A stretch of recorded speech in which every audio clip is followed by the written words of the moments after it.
Thank you, Mr. Speaker, for giving me this opportunity to speak to this motion. I stand to support the motion on the current state of the nation. Mr. Speaker,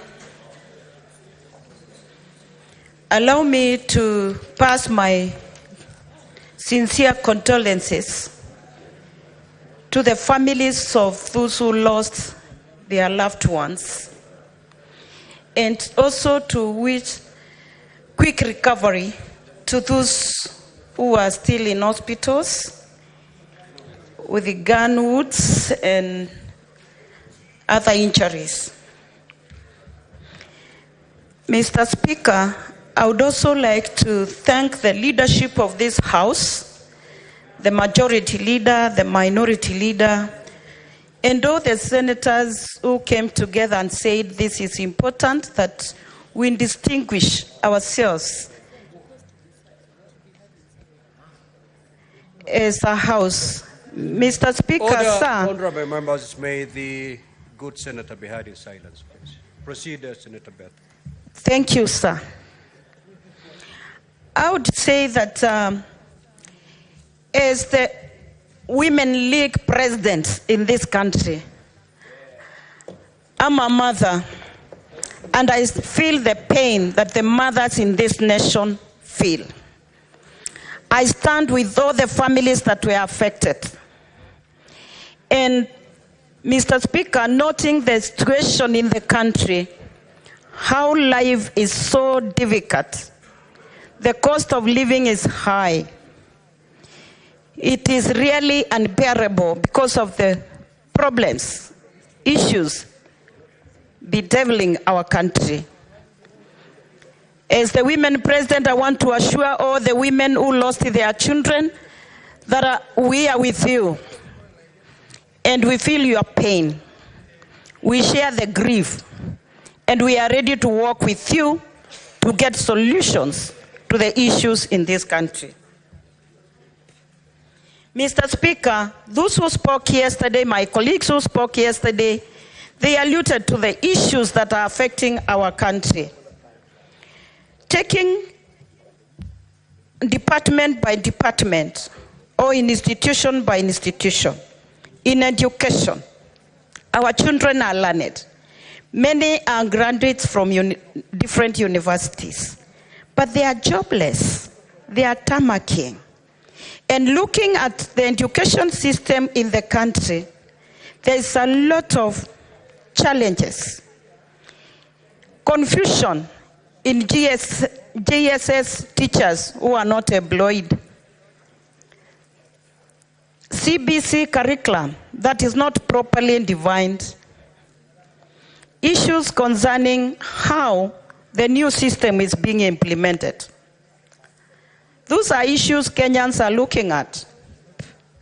I want to congratulate the Gen Z who took the lead to open eyes of so many and say there are problems in this nation that needs urgent attention. Mr. Speaker, in the health sector, issues of confusion shifting from NHIF to SHIF to whatever, something that Kenyans cannot hold on. They have been promised universal health care. That is not happening. These are problems the Gen Z have also seen, as many of us have been saying. The economy that is suffering. We would wish as Kenyans to see GPD to grow by 2 digits if possible. But where are we? Our economy is affected by corruption and so many other issues. In agriculture, Mr. Speaker, there are a lot of problems. I am a member of Agriculture Committee in this Senate. And as a committee, when the issue of the fake fertilizer came up, as a committee, we went to the ground. We interacted with farmers. We got seeds of the fertilizer, fake fertilizer, where Kenyans were given stones and pieces of donkeys. We called the stakeholders who were concerned. They came in this chamber. We took them through what we had found out. Mr. Speaker, we have tried even to write a report that is yet to be concluded. And we found all indicators were showing the CS for agriculture is culpable. Why is he not sacked up to date?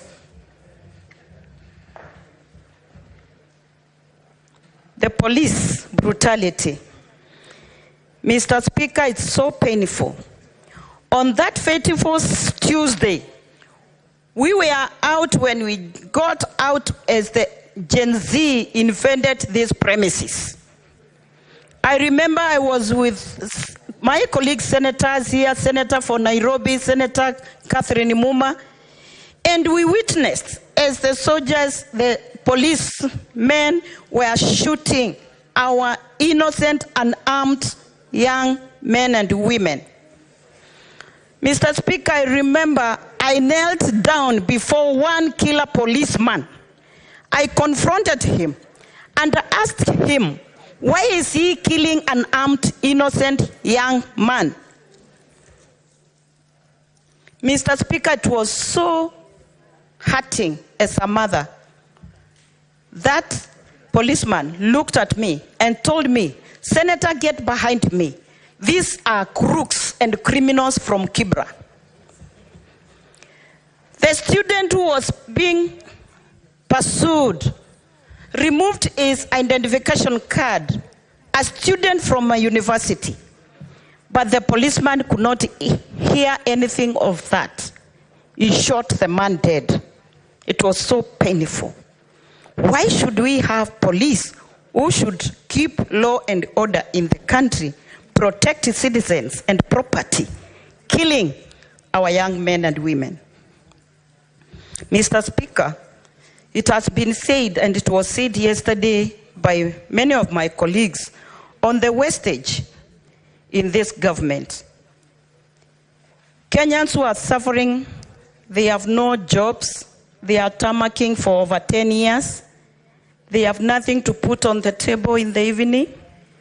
They are seeing all this. More than 20, 30 vehicles in a convoy of our leadership, of leaders in this nation. It pains to see how our resources are wasted, yet people are suffering. Unemployment has already been mentioned, and it is making our people suffer more. When those who are in a position to employ, Mr. Speaker, they are practicing nepotism and tribalism. You get to an institution, and somebody who is in a position to employ has brought relatives or people from his community, they are leading.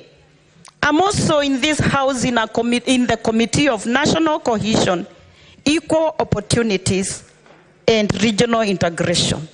Mr. Speaker, we have called so many heads of institutions to come before us. And what is the repeated issue? That we find out people employed in those institutions come from at least 2 tribal groups or communities. They take 73%, they take 80%, leaving the rest of the Kenyans to struggle for 15% or maybe 20%. What are we telling our people in Kenya? It is so bad. Impunity. When people refuse to obey court orders, what are we communicating to those young people and all Kenyans looking at us? Corruption.